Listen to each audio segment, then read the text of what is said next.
क्या है अपार आईडी, जिसमें रजिस्ट्रेशन के बिना बोर्ड परीक्षा नहीं दे सकते हैं छात्र। दरअसल अपार आईडी हर छात्र के लिए एक यूनिक डिजिटल एकेडमिक पहचान है। इसका मकसद छात्रों के पढ़ाई से जुड़े रिकॉर्ड को एक जगह सुरक्षित रखना और ट्रैक करना है। सीबीएसई ने अपार आईडी को क्लास 9th से 12th के रजिस्ट्रेशन और लिस्ट ऑफ कैंडिडेट्स मॉड्यूल से जोड़ दिया है। सीबीएसई ने बोर्ड परीक्षाओं से जुड़ा एक अहम बदलाव लागू करने की तैयारी कर ली है। वर्ष 2026-27 सत्र से छात्रों को बोर्ड एग्जाम रजिस्ट्रेशन भरते समय अपार आईडी देना जरूरी होगा। यानी जिन छात्रों के पास यह आईडी नहीं होगी, उनका रजिस्ट्रेशन पूरा नहीं माना जाएगा। बोर्ड का कहना है कि इस कदम से छात्रों का एकेडमिक रिकॉर्ड ज्यादा व्यवस्थित और डिजिटल रूप से सुरक्षित रहेगा। ऐसे में सवाल यह उठ रहा है कि आखिर अपार आईडी क्या है, इसे इतना जरूरी क्यों बनाया जा रहा है और इससे छात्रों को क्या फायदा होगा। सीबीएसई के फैसले के बाद यह चर्चा तेज हो गई है। अपार आईडी हर छात्र के लिए एक यूनिक डिजिटल एकेडमिक पहचान है।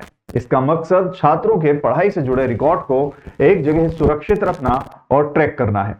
सीबीएसई ने अपार आईडी को क्लास 9th से 12th के रजिस्ट्रेशन और लिस्ट ऑफ कैंडिडेट्स मॉड्यूल से जोड़ दिया है। इस व्यवस्था से हर छात्र को वेरीफाइड और यूनिक अकादमिक रिकॉर्ड तैयार होगा, जिससे डेटा में एक रूपता रहेगी और लाइफ टाइम रिकॉर्ड मैनेज करना आसान होगा। बोर्ड के आंकड़ों में राज्यों के बीच बड़ा अंतर दिखा। पश्चिम बंगाल में क्लास 9th के सिर्फ 9% और क्लास 11th के 13.83% छात्रों के पास अपार आईडी थी। हरियाणा की स्थिति अपेक्षाकृत बेहतर रही। यहाँ क्लास 9th में 54% और क्लास 11th में भी लगभग 54.80% छात्रों के आईडी तैयार हो चुके हैं।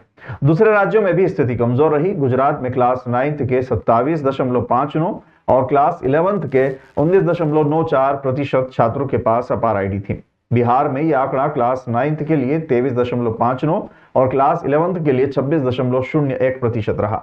लेकिन अब सत्र 2026-27 के लिए रजिस्ट्रेशन और एलओसी डेटा भरते समय अपार आईडी अनिवार्य फील्ड है।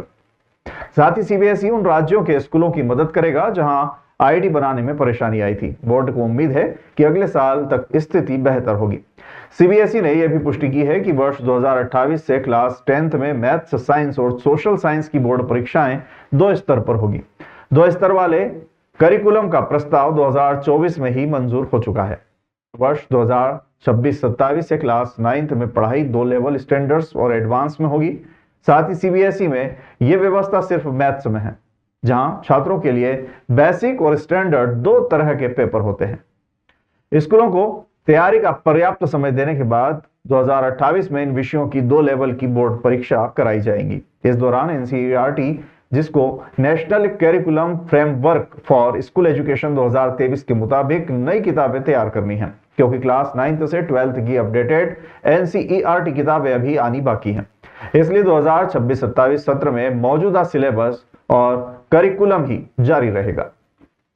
38 years of shaping futures. Some schools teach lessons, some schools shape lives. For 38 years, Virgin Mary School has been a foundation of trust, values, and academic excellence. We believe education is not just about knowledge.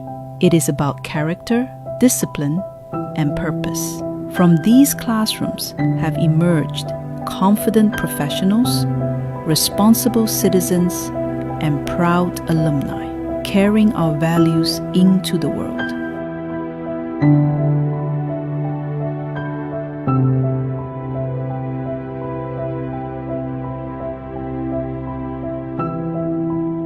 Parents trusted us with their children. Today, many trust us with the next generation.